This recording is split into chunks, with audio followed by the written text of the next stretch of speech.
Bapak Ibu yang terkasih dalam nama Tuhan Yesus Kristus. Shalom.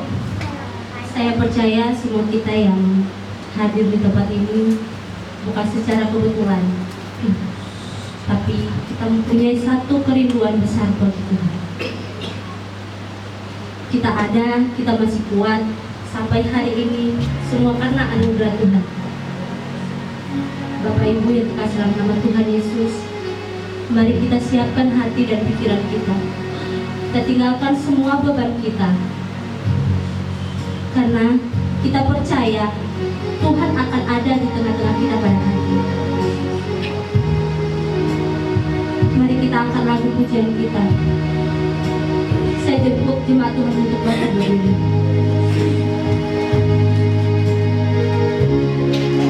Dalamnya kasih Bapa.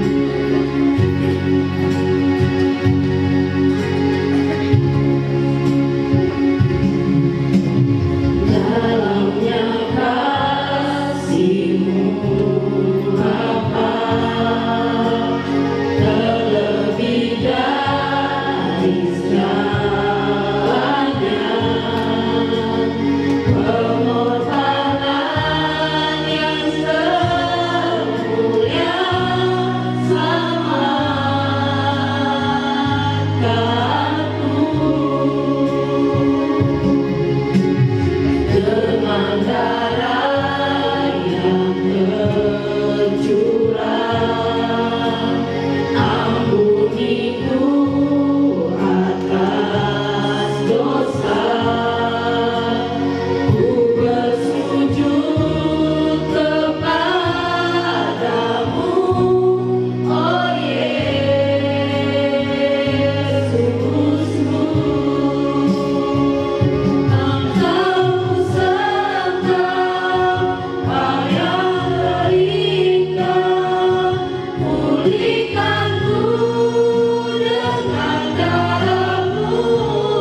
setiap napas kehidupan yang Kau berikan, untuk setiap perjalanan kehidupan kami, atas kesempatan yang selalu Kau berikan kepada hidup kami pada pagi hari ini Tuhan Yesus. Pada saat ini Tuhan, kami menyerahkan seluruh ibadah ini ke dalam Tangan. Biarlah segala yang kami lakukan pada hari ini Tuhan Yesus berkenan di hadapan Tuhan. Berkati setiap pujian doa dan firman Tuhan yang akan kami dengarkan pada hari ini Tuhan Yesus.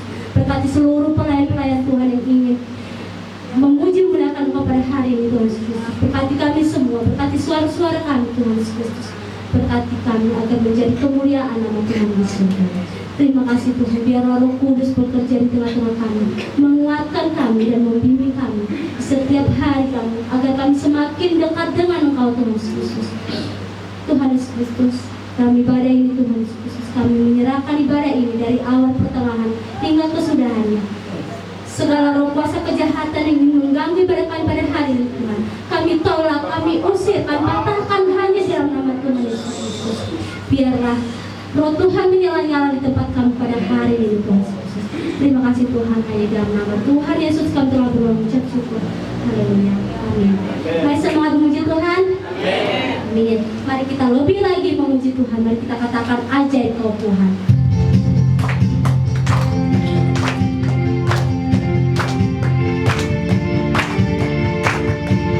Sebab kebesarannya kita tidak bisa membayangkan.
Saya akan buka ruang kesaksian yang ingin menceritakan kasih kisah Tuhan Yesus sepanjang minggu.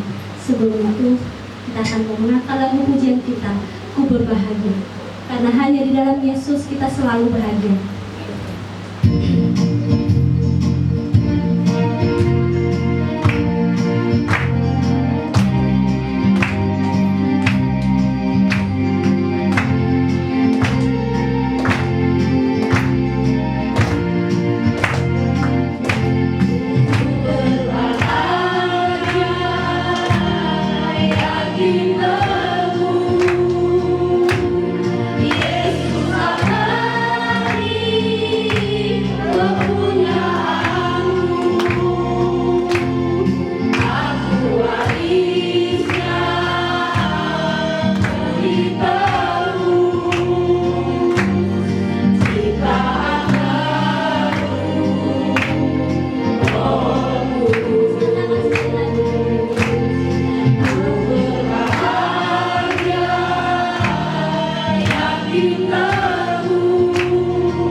Aku menari bahagia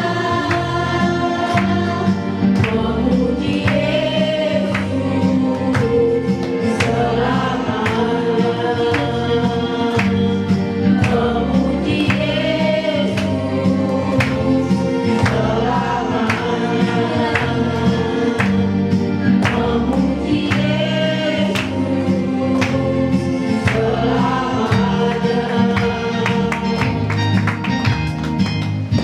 Apakah ada yang menyaksikan kisah kasih Tuhan?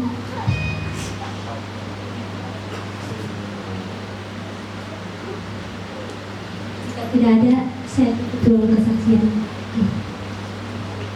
Sebelum kita mendengarkan sebagian dari firman Tuhan, kita akan membacakan dari Yohanes pasal 15 ayat 15. Saya jemput jemaat Tuhan untuk bangkit berdiri. Dalam hitungan yang ketiga, 1, 2, 3. Bukan kamu yang memilih aku, tetapi akulah yang memilih kamu, dan aku telah menetapkan kamu supaya kamu pergi dan menghasilkan buah, dan buahmu itu tetap, supaya apa yang kamu minta kepada Bapa diberikannya kepadamu. Puji nama Tuhan. Saatnya kita akan mendengarkan sebagian dari firman Tuhan. Biarlah firman Tuhan ini yang akan kita dengar menjadi kekuatan di dalam kehidupan kita. Kita akan menyanyikan satu lagu penyembahan yang mengatakan Yesus itu.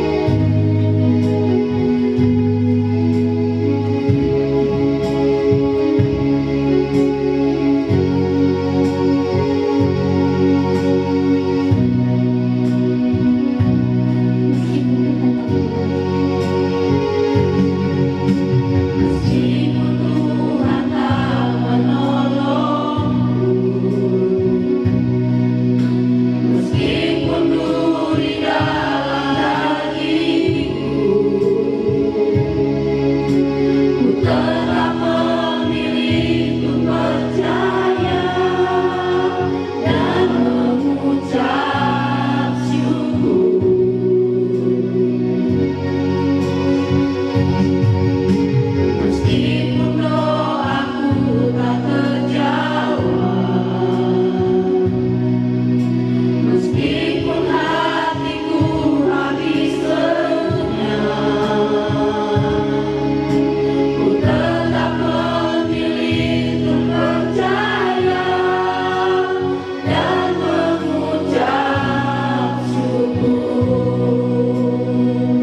percaya bahwa Engkau Tuhan tidak pernah meninggalkan kami.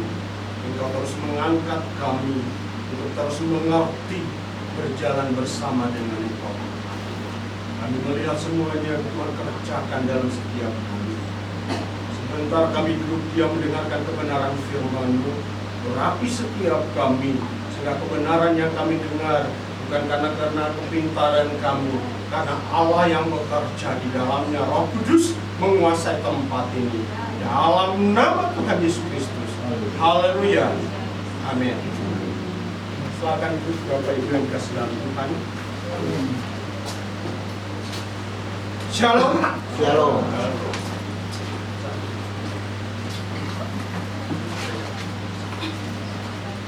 Semuanya bersukacita, amin. Amin. Haleluya. Pagi ini kita kembali dipertemukan kembali dalam ibadah raya. Let's cek satu ya. Saya percaya bahwa Tuhan terus menuntun setiap kita, menuntun hidup kita, dan Dia tidak pernah meninggalkan kita. Amin. Hari ini saya berbicara tentang dialami Allah dalam kehidupan. Dialami Allah dalam kehidupan. Kita lihat Mazmur pasal 34 ayat 9. Mazmur 34 ayat 9.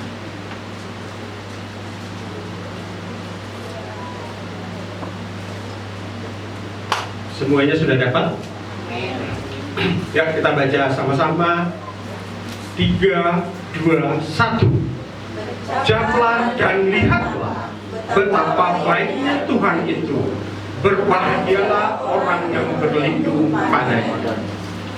Kejaplah dan lihatlah betapa baiknya Tuhan. Berbahagialah orang yang berlindung padanya.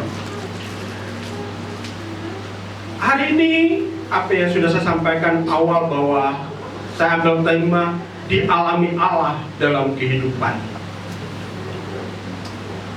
Allah yang kita kenal bukan hanya dikenal saja, tapi harus kita alami. Bapak Ibu jangan hanya bahwa bilang saya sudah mengenal Allah, saya sudah kenal nama Yesus, saya sudah kenal Allah. Tetapi yang harus berlanjut dalam setiap kita harus mengalami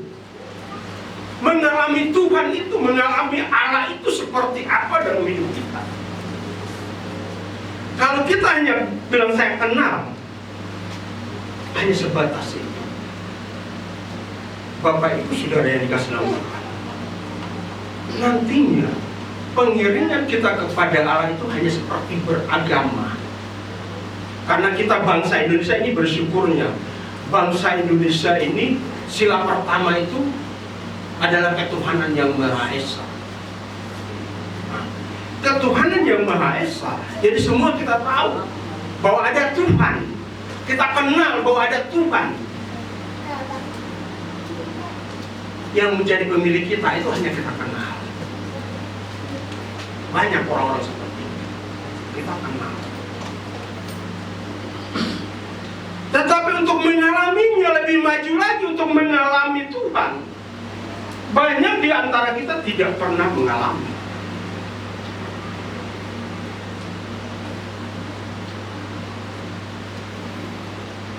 Seringkali kita mengenal Allah itu hanya lewat cerita orang. Mungkin kita mulai baca buku-buku agama, kita mulai lihat di YouTube, kita mulai mungkin baca Alkitab, tetapi belum tentu kita mengalami dia secara pribadi.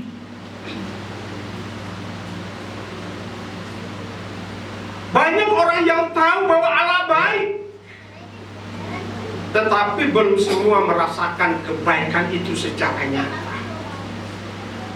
Bisa kita bilang Tuhan itu baik.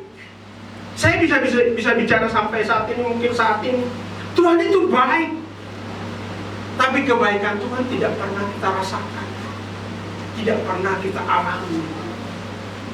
Hanya kalau kita ditanya, karena kita sama-sama orang ke gereja, Tuhan itu baik, ya Tuhan baik, Dia luar biasa.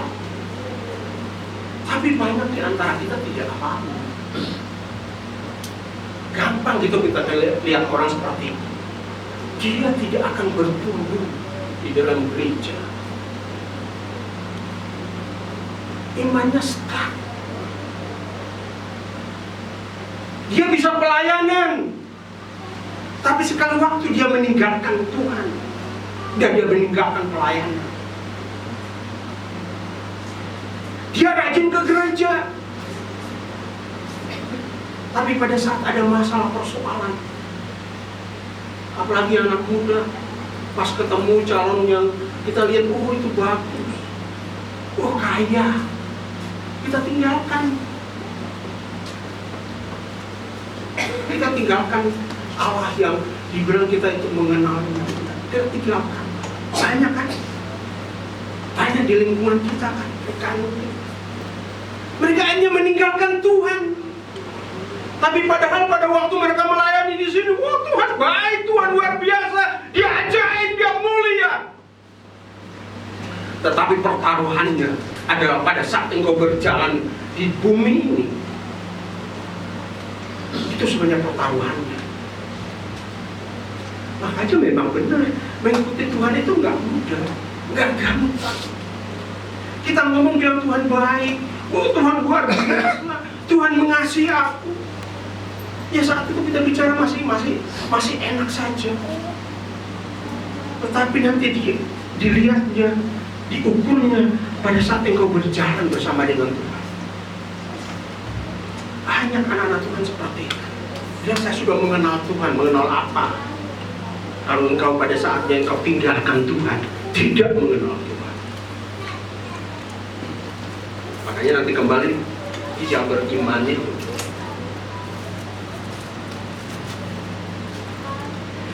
Mazmur Daud dalam Mazmur 34 menulis, bukan dia dalam kenyamanan, Bapak Ibu Saudara. Daud pada saat menulis hal itu, kitab ini, dia bukan baik-baik saja. Dia kan dikejar, dibunuh sama Saul karena Saul iri. Nah mudah itu. Dia harus lari ke Gua Adulam, bersembunyi di sana. Dia dikejar-kejar. Kalau dibilang hanya dia kenal, mungkin hari ini nggak pernah dia tulis. Tapi pada saat dia dikejar-kejar begitu, seharusnya dia harus dimatikan. Tapi Tuhan menolong dia. Tuhan terus menuntun dia, membebaskan dia pada saat dia mengenal akan Allah yang benar.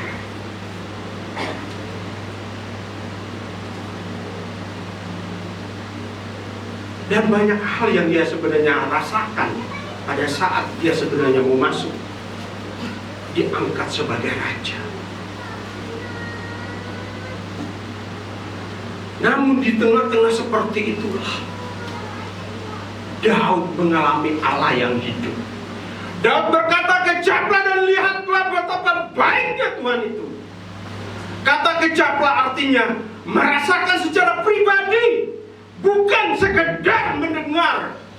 Jadi dia merasakan bagaimana tuntunan pemeliharaan Allah dalam hidupnya, dalam perjalanan hidupnya yang harusnya dia akan seharusnya sampai nantinya dia harus mati karena dikejar oleh Saul.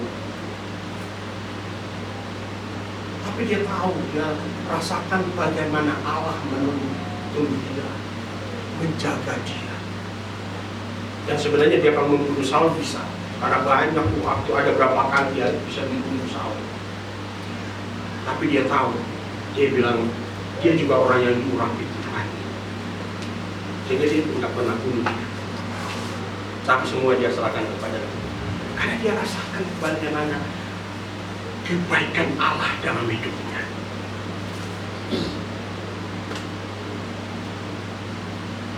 Jadi Bapak Ibu yang dikasihi Tuhan, mulai harus ada pola pikir kita yang benar. Jangan kita hanya mengenal saja, tapi harus mengalami bagaimana memang tuntunan Tuhan dalam hidup kita. Ada perbedaan besar antara mengetahui Allah dan mengalami Allah. Mengetahui Allah itu secara informasi, mengalami Allah secara relasi pribadi. Jadi kalau engkau mengalami Allah karena engkau memiliki relasi dengan Allah. Jangan sampai Bapak Ibu bilang saya sudah mengenal Tuhan, tapi engkau tidak memiliki relasi dengan Allah. Itu bohong. Orang yang bilang saya mengenal Allah karena dia memiliki relasi, memiliki hubungan dengan Allah. Jadi jangan bilang saya sudah mengenal Allah, tapi doanya aja Senin Kamis, atau nanti ibadahnya pas acara-acara tertentu, atau datang kepada Tuhan dengan ya ketentuan tertentu. Tapi orang sebenarnya mengalami Tuhan itu begitu dia takutnya kepada Tuhan, bukan takut bagaimana, takut dia mengalami karena dia mengalami kekudusan Allah dalam hidupnya. Sehingga kalau dia nggak berjumpa dengan Tuhan, itu dia rasa ada kekosongan. Ada kekosongan dalam hidupnya, dalam dirinya. Kalau nggak ketemu Tuhan. Tapi kalau orang, kalau nggak punya kerinduan seperti itu, saya percaya pertumbuhan imannya itu tidak ada. Dia memang tidak mengalami Tuhan. Dia hanya dengar cerita. Dia hanya mengetahui lewat memang karena kita memiliki pemikiran, punya otak intelektual yang kuat, yang besar karena pendidikan. Kita bilang kita sudah kenal Tuhan, padahal tidak. Jadi orang yang mengenal Tuhan itu harus memiliki relasi dengan Allah. Makanya kalau Bapak Ibu mungkin memang dengar ada orang-orang yang bilang kalau dia pakai baju dia tanya Tuhan, itu juga enggak. Saya juga enggak menyalahkan itu. Karena memang dia memiliki hubungan, punya hubungan relasi dengan Tuhan. Kan ada hamba Tuhan yang kesaksian seperti itu. Ada. Karena dia memiliki hubungan. Kalau orang nggak punya hubungan, ya udah terserah saja. Contoh sederhana, Bapak Ibu tahu madu kan? Tahu, madu. Tahu ya. Kalau nggak ada kita ke Cibubur ya. Nanti semua kita lihat di sana ada peternakannya. Bisa lihat madu. Nah, madu itu sebenarnya intinya madu itu sebenarnya manis kan? Manis. Pernah rasakan itu? Nah, kalau pernah rasakan pasti bilang, ya memang manis. Tapi kalau orang hanya tahu pengetahuan, nggak pernah cicipi itu kan nggak tahu. Nggak bilang manis. Nah, sebenarnya sama dengan perjalanan hidup kita. Kalau dalam perjalanan hidup kita banyak tantangan, banyak persoalan yang kita lewati, yang kita hadapi, dan kita menang di sana, maka sebenarnya di sana kita mengalami Tuhan. Amin. Di sana kita mengalaminya Tuhan. Nanti kalau di Alkitab itu banyak contoh-contoh orang yang pertamanya yang mendengar bahwa Tuhan ada, Allah itu Allah yang benar, Allah yang dahsyat. Tapi pada saat mereka mengalami perjumpaan dengan Tuhan, itu yang membuat mereka luar biasa. Ya kita lihat Ayub, ya Ayub begitu. Kalau di Alkitab kan sudah ditulis dia orang yang benar di hadapan Tuhan. Tetapi dia mengaku sendiri. Nanti pasal berikutnya kalau Bapak Ibu nanti baca,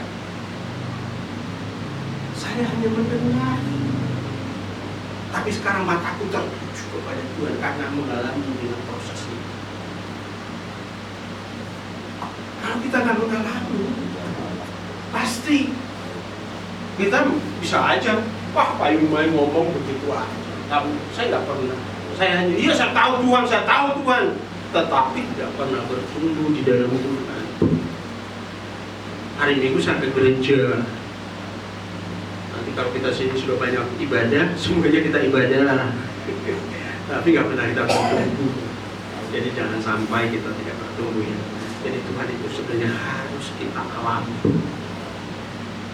Jangan hanya kita dengar, harus kita alami.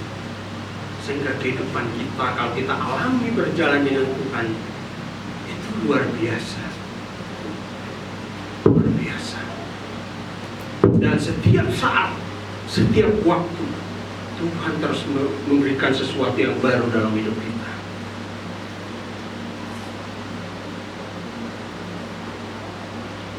Filipi 3 ayat 10, yang kukehendaki ialah mengenal Dia dan kuasa kebangkitannya. Ini luar biasa ayat ini. Paulus bilang, yang kukehendaki ialah mengenal Dia dan kuasa kebangkitannya.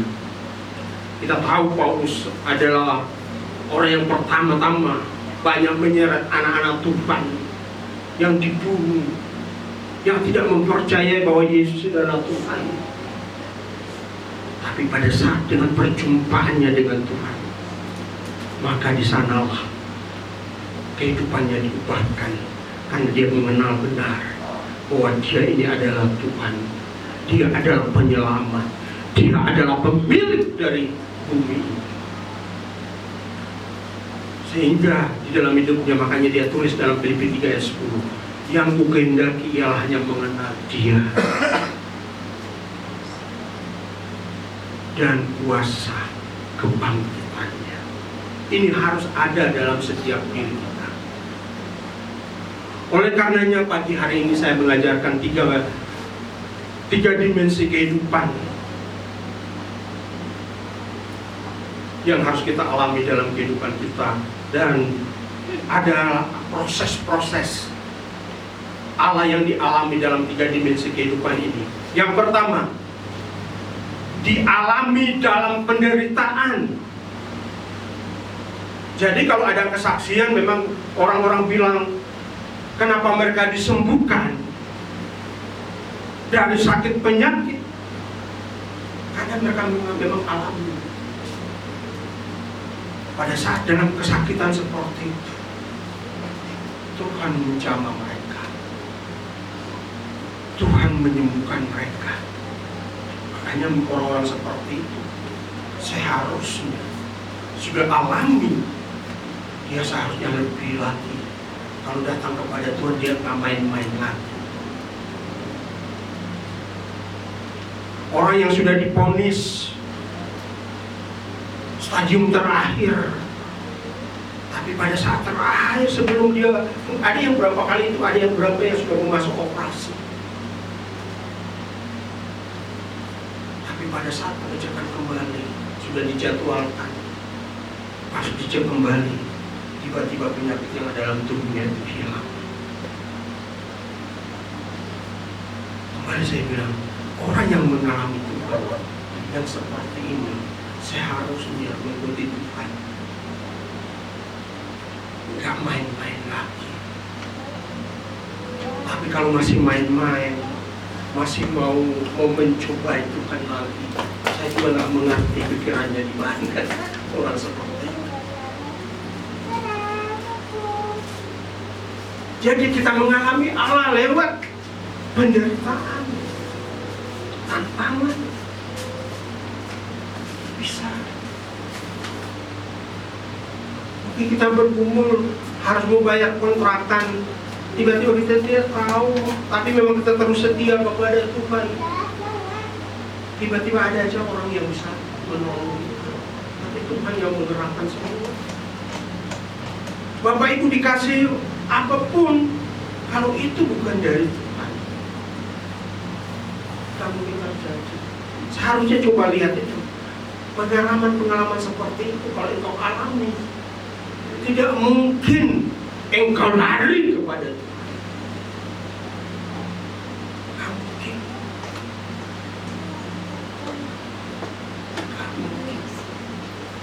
Saya berapa kali saya udah kesaksian bahwa di tempat ini. Saya orang yang datang ke Jakarta itu nggak memiliki saudara, nggak punya keluarga, nggak punya orang yang dikenal. Tetapi kalau sampai hari ini, Bapak Ibu melihat saya dan badannya seperti ini, semua karena Tuhan. Dia lewati penderitaan, dibohongi,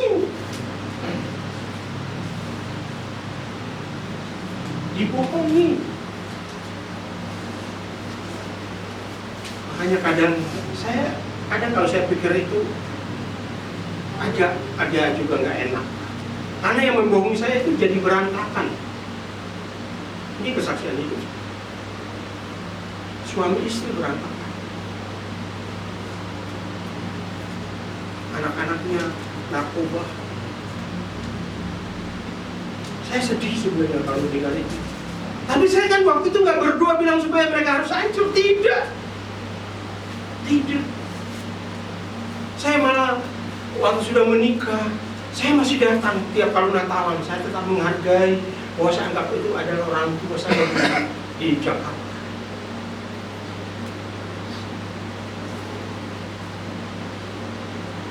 Lalu udah selama 1 tahun dia janjikan sesuatu yang dia tidak penuhi. Tenaga saya dipakai, saya nggak dibayar apapun, satu saya pun enggak. Dan dia sudah menjanjikan dari awal itu bagus. Tapi saya kembali aja, Tuhan memiliki rencana, ada rancangan Tuhan buat saya. Jadi harus Bapak Ibu juga tahu itu. Bahwa apabila memang benar engkau mengalami Tuhan, engkau tidak akan lari lagi di hadapan Tuhan. Engkau terus maju. Walaupun ada masalah, ada persoalan yang di depan kita, engkau tidak akan mundur. Tetapi Yesus adalah Tuhan dan Juru Selamat. Jadi yang pertama, Allah dialami dalam 3 dimensi yang tadi yang saya katakan, ada dialami dalam penderitaan. Dalam Mazmur pasal 34 ayat 5 dikatakan, aku telah mencari Tuhan, lalu dia menjawab aku dan melepaskan aku dari segala kegentaranku. Ketika kita dalam masalah, sakit, penyakit, ekonomi yang sulit, keluarga retak, pelayanan mungkin kita ditolak, disitulah kesempatan untuk kita mengalami Allah yang nyata dalam hidup kita. Karena dia menjanjikan bahwa dia tidak pernah meninggalkan kita. Dia tetap bersama dengan kita dalam perjalanan kita terus mengikuti dia sebagai Tuhan kita. Amin. Dia berjanji. Jadi makanya saya pegang janji itu sampai hari ini.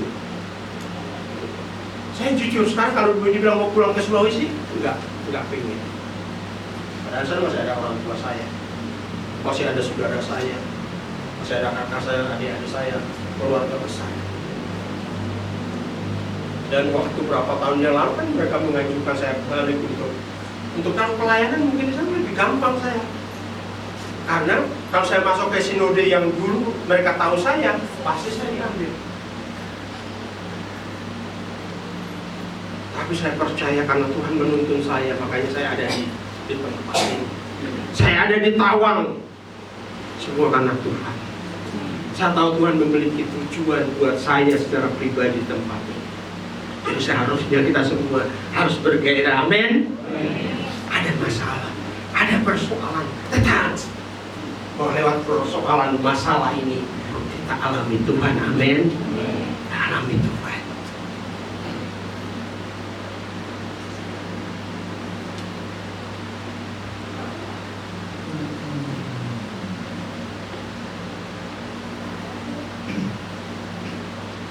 Yang kedua,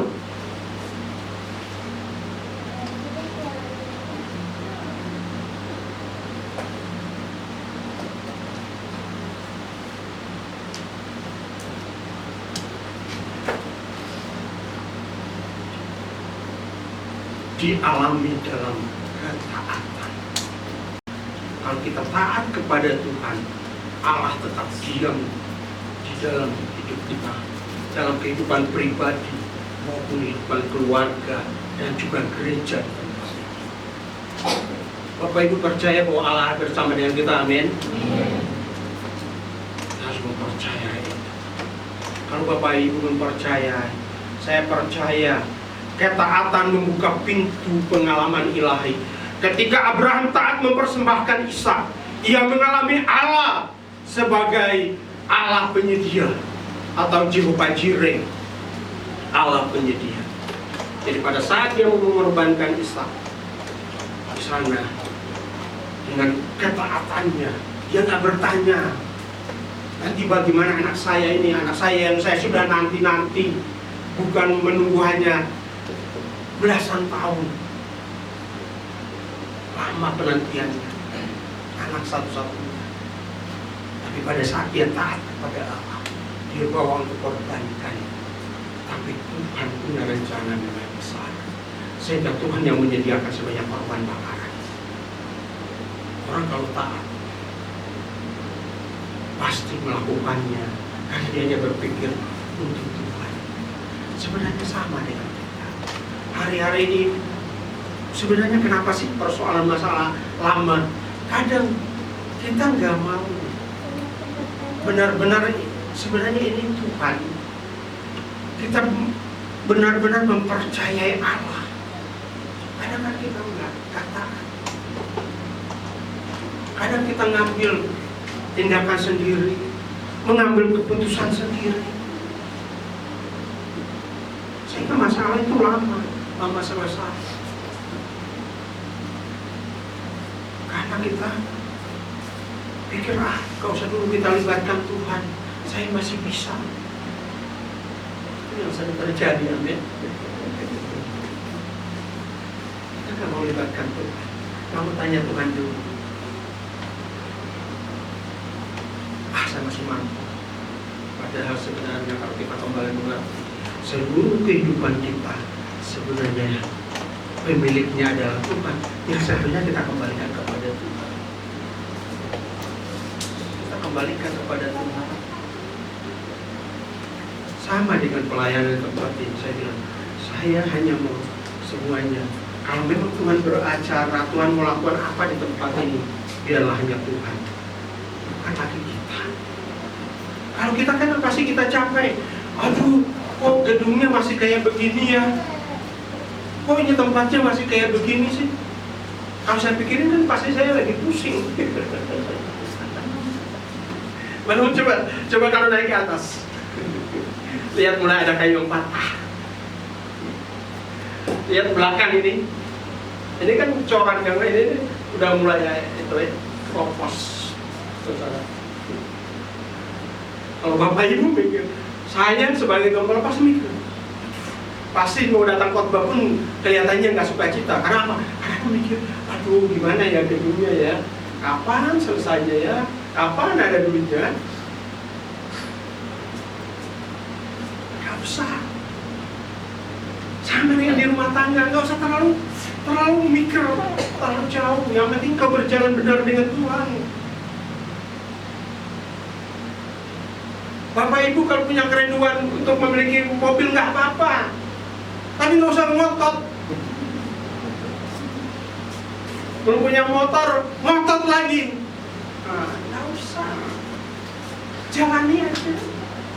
Dan Tuhan, jadi sekarang saya sebenarnya sudah punya anak sekian, ya kita memang sudah memperoleh kendaraan. Kita tinggal doa aja. Nanti Tuhan sendiri. Asalkan memang benar. Yang belum punya jodoh, nggak usah lelang-lelang apa itu 3.000 ya, itu kayak pakaian itu, nggak perlu. Ya, engkau berjalan dengan Tuhan aja. Nanti tiba-tiba pasti Tuhan akan bawa ada di sampingmu. Amin. Anak muda, amin. Amin.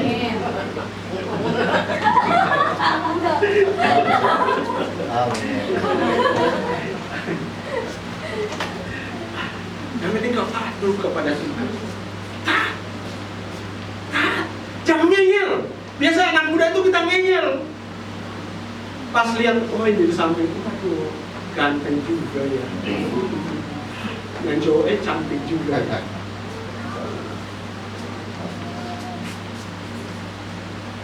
Nggak usah, pokoknya yang penting jalan aja, jalan dengan Tuhan. Tuhan pasti bawa orang yang tepat.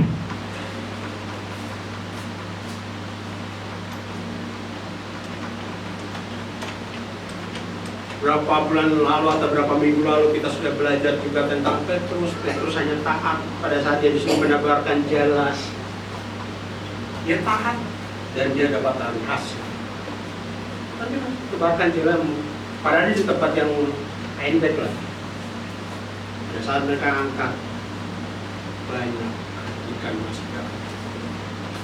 Ini begitu perjalanan kita di bumi ini. Di bumi itu seperti itu sebenarnya. Kita taat kepada Tuhan, dengar-dengaran kepada Dia. Dia menuntun kita. Bagian kita memang kita melakukannya. Jangan bagian kita udah tahu Tuhan itu, tapi kita hanya diam-diam saja. Ya, tetap kita berjalan. Kita lakukan yang menjadi bagian kita. Kalau memang bagian kita hanya saat ini memang kita banyak berdoalah, banyak berpuasalah. Orang berpuasa gak ada yang mati kok.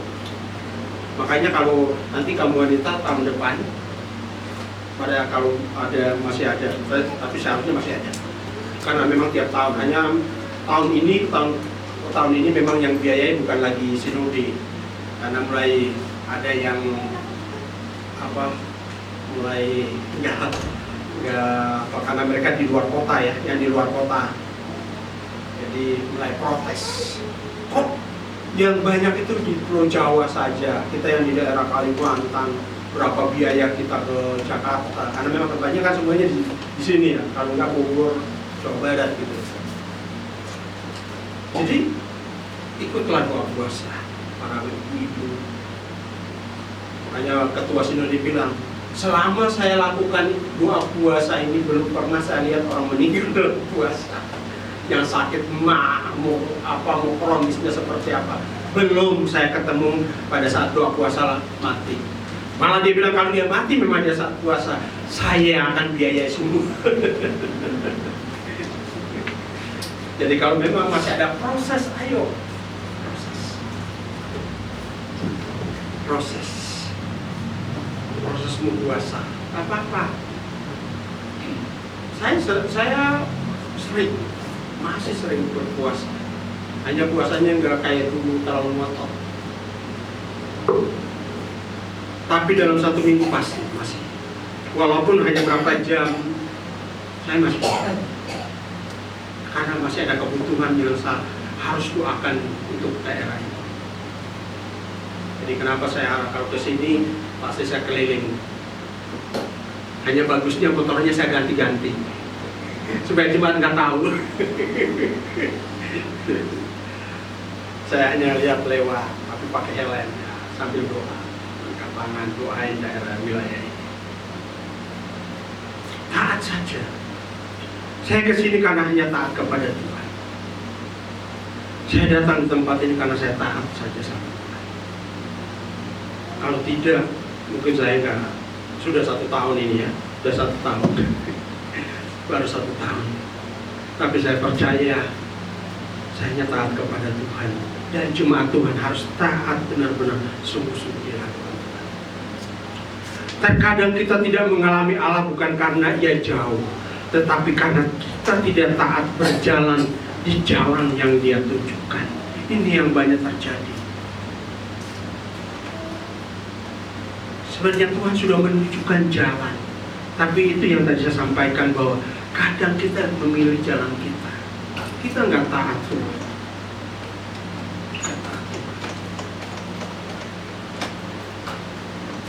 Tapi biarlah hal kedua ini ada dalam setiap pribadi kita. Taat kepada Allah, maka engkau akan mengalami Allah yang besar itu, Allah yang luar biasa itu. Engkau akan alami dalam hidupmu, baik secara pribadi dan keluargamu. Pasti Tuhan tidak pernah meninggalkan. Yang ketiga, dialami dalam hubungan sehari-hari.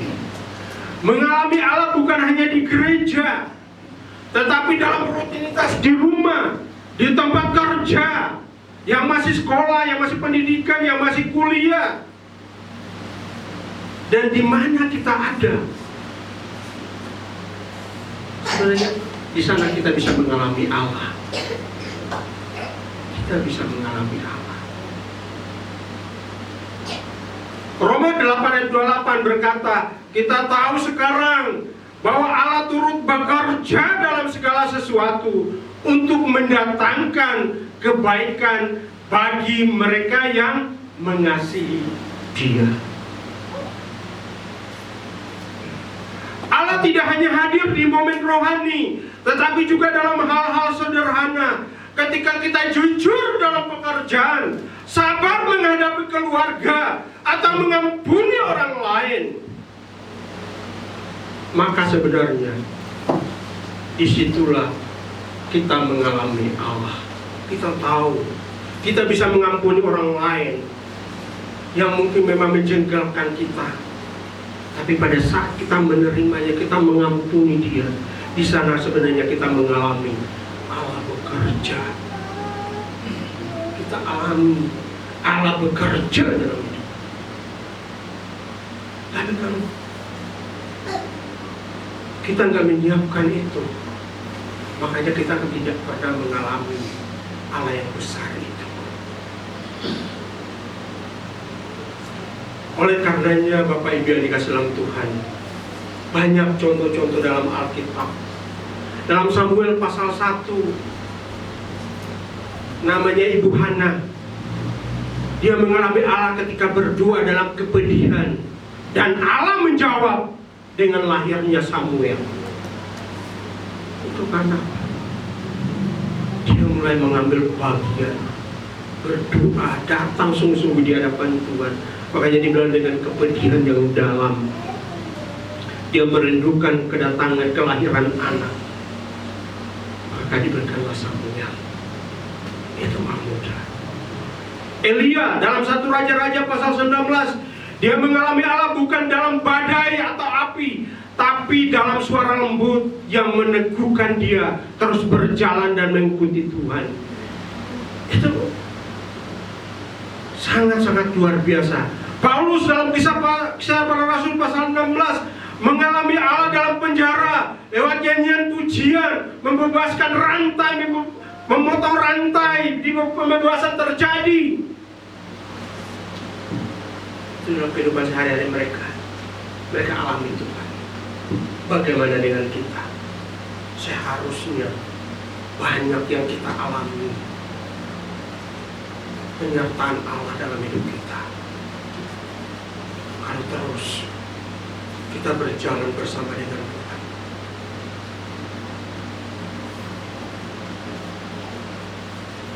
Tentu Allah memiliki tujuan kenapa kita harus mengalami Dia. Yang pertama, agar iman kita menjadi hidup.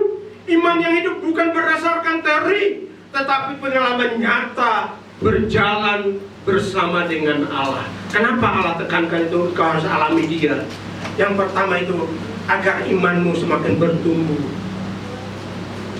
Engkau bukan hanya mendengar cerita orang, bukan hanya kau mendengar orang menyampaikan kebenaran firman dalam khotbah, mungkin dalam YouTube yang ada, tapi karena engkau mengalami Tuhan. Yang kedua, agar kita menjadi saksi. Tidak ada kesaksian tanpa pengalaman. Kita bisa bersaksi bukan karena hafal ayat, tapi karena aku sendiri telah melihat dan merasakan bahwa Tuhan itu baik. Sehingga kenapa gereja kita masih membuka ruang kesaksian tiap hari Minggu. Tujuannya supaya Bapak Ibu bisa menyaksikan, bisa menceritakan bagaimana kebaikan Tuhan selama berapa hari yang lalu kita tidak bertemu. Penyertaan Allah terus menyertai kita. Semua itu karena Tuhan, amin. Jadi lewat kesaksian yang kita bawa, orang-orang di sekitar kita diberkati dan imannya mereka akan bertumbuh. Ya sebenarnya itu tujuannya. Kalau nggak ada tujuannya, ngapain juga kita mau buka ruang kesaksian? ditutup aja ruang kesaksian. Tapi kalau nanti sudah banyak jemaat juga jangan dibuka ruang kesaksian secara di ibadah raya. Nanti dipakai semua. Ya mungkin nanti ada ibadah-ibadah kecil kalau ada kesaksian-kesaksian. Tapi sementara kita yang masih kecil, ayo berlomba-lomba datang kesaksian. Kalau memang benar-benar engkau alami, jangan kesaksian yang engkau tidak alami. Tapi kalau engkau alami, itu akan memberkati orang lain, orang-orang yang duduk. Mereka diberkati. Oh, si Bapak, kok bisa itu ya? Tuhan bisa menolong dia. Berarti saya juga Tuhan bisa menolong saya. Amin. Itu tujuannya kesaksian. Yang ketiga, agar kita bertumbuh dalam hubungan pribadi dengan Allah. Pengalaman bersama Allah membuat kita semakin mengenal karakternya, seperti sahabat yang makin akrab karena berjalan bersama. Mari Bapak Ibu pagi hari ini untuk mengalami Allah. Allah yang kita sembah bukan Allah yang jauh, tetapi Allah yang ingin dialami. Ia ingin menjadi nyata dalam air mata kita. Mungkin kita menangis dengan pergumulan, Dia akan menjamah kita. Langkah ketaatan kita dan sukacita kita setiap saat, setiap hari. Maka kita akan melihat bahwa perjalanan hidup kita semakin hari semakin kita mengenal Tuhan yang hidup itu. Bukan hanya kata orang, bukan hanya cerita orang lain, tapi aku mengenalnya, aku mengalaminya, sehingga aku semakin kuat di dalam Tuhan. Hanya mari dengan bentuk hubungan kita dengan Allah juga kita masuk makan tubuh dan darah Tuhan. Itu bagian kita mengalami Tuhan, karena kita mengakui bahwa benar-benar ini adalah tubuh Tuhan, ini adalah darah Tuhan yang sudah diterbangkan untuk kita, dilayakkan kita untuk masuk dalam kerajaan-Nya. Tuhan Yesus berkati. Amin. Terima kasih Bapa. Terima kasih. Terima kasih Lord Yesus. Kami bersyukur buat pagi hari ini, buat kebenaran-Mu yang hamba-Mu sudah sampaikan. Biarlah setiap kami mulai hari ini, bukan kami hanya mengetahui lewat pikiran kami,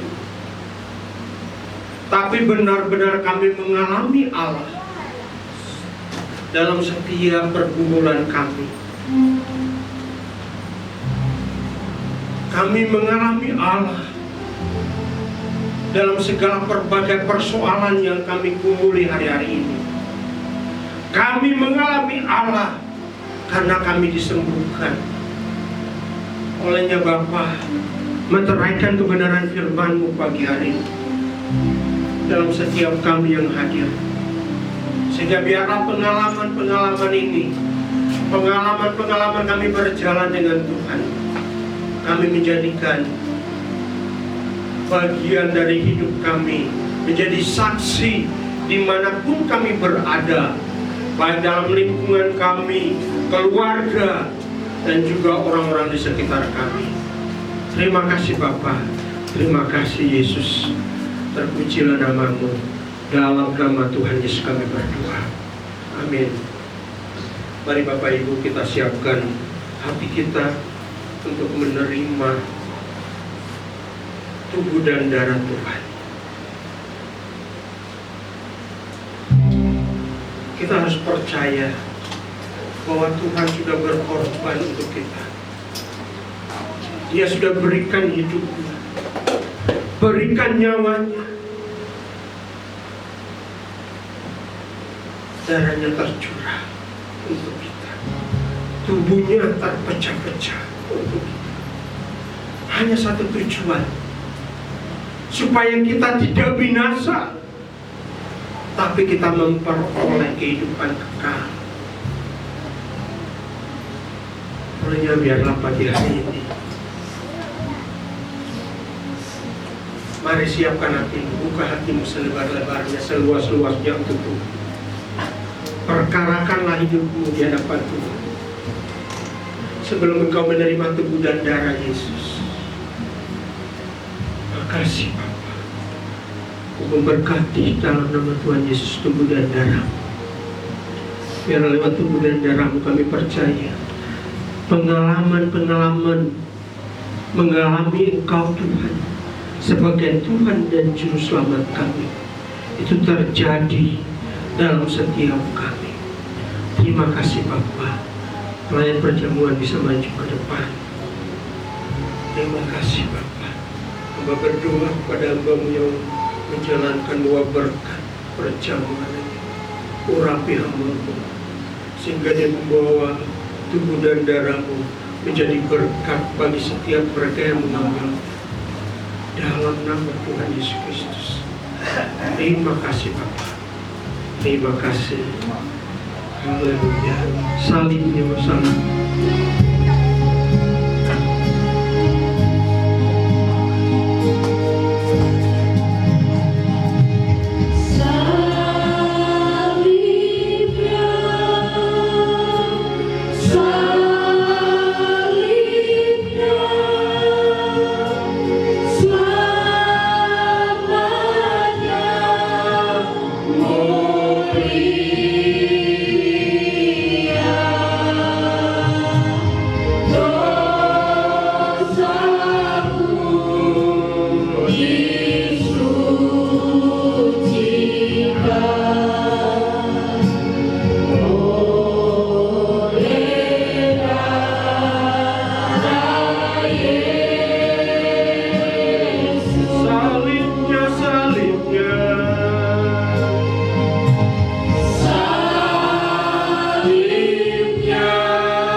Mari kita bangkit berdiri.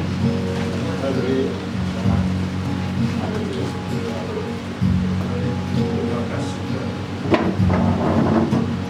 Terima kasih. Mari kita angkat roti di tangan kanan. Roti yang kita pegang adalah tubuh Tuhan. Tubuh Tuhan yang sudah tercabik-cabik dan hancur dengan tujuan memulihkan kita dan kita diangkat dari lumpur dosa supaya kita memiliki kehidupan yang kekal, memerintah bersama dalam kerajaan-Nya.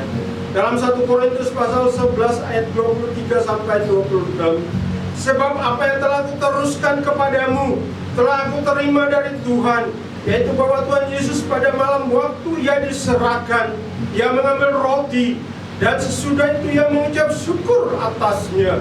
Ia memecah-mecahkannya dan berkata, inilah tubuhku yang diserahkan bagi kamu. Perbuatlah ini menjadi peringatan akan aku. Apakah di tangan kananmu adalah tubuh Yesus? Amin. Mari kita makan dalam nama Tuhan Yesus.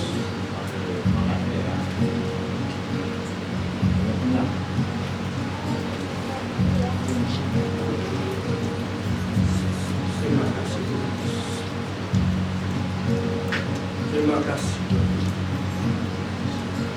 Mari kita angkat cawan di tangan kanan kita. Cawan ini adalah darah Yesus yang tercurah untuk menghapus dosa kita, sehingga kita layak berdiri di hadapannya dan mengaku Dia sebagai Tuhan dan Juru Selamat kita, sehingga kita mampu berjalan dalam kehidupan ini, sehingga lewati darahnya yang sakit disembuhkan, yang berbeban berat diberikan kelegaan dan kekuatan baru.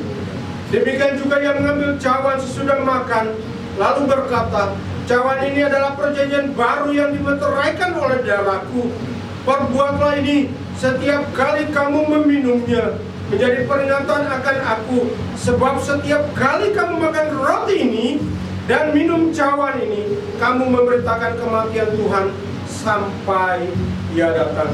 Bukankah di tangan kananmu adalah darah Yesus? Amin. Amin. Mari kita minum bersama-sama dalam nama Tuhan Yesus.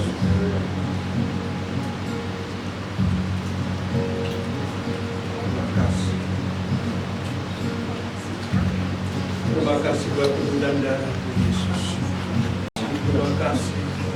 Terima kasih. Terima kasih. Pujilah nama-Mu ya Allah. Terpujilah.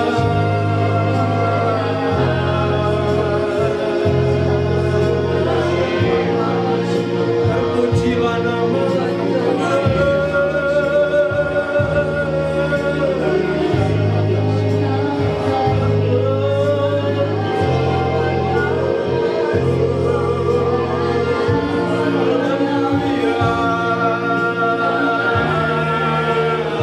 Buka suaramu, kau sembah Tuhan.